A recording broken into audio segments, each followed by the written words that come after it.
AWS Step Functions is a fully managed service that makes it easy to coordinate the components of distributed applications using visual workflows.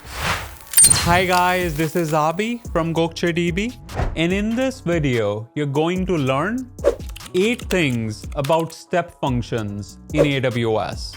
Let's get into it. Number 1, step functions provide a graphical console to arrange and visualize the components of your application as a series of steps.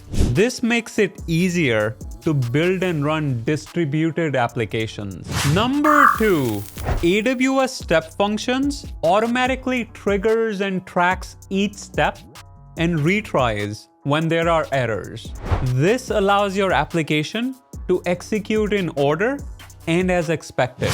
Number 3, the service logs the state of each step, so when things do go wrong, you can diagnose and troubleshoot problems quickly. Number 4, you can change and add steps without writing code.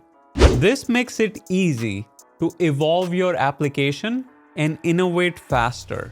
Number 5, step functions helps with any process that can be subdivided into series of steps. Common use cases include data processing, DevOps automation, and e-commerce workflows such as inventory tracking.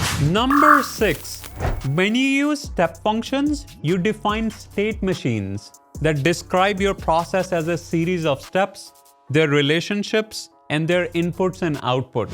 Number 7, AWS Step Functions state machines are defined in JSON using the Amazon States language. Last but not the least, number 8.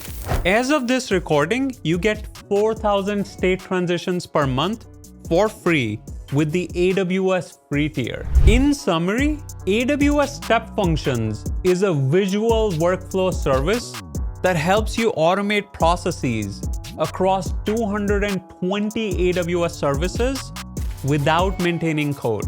There you have it. If you have any questions, leave them in the comments section below. And don't forget to like, subscribe, and turn on the notification bell. Until next time.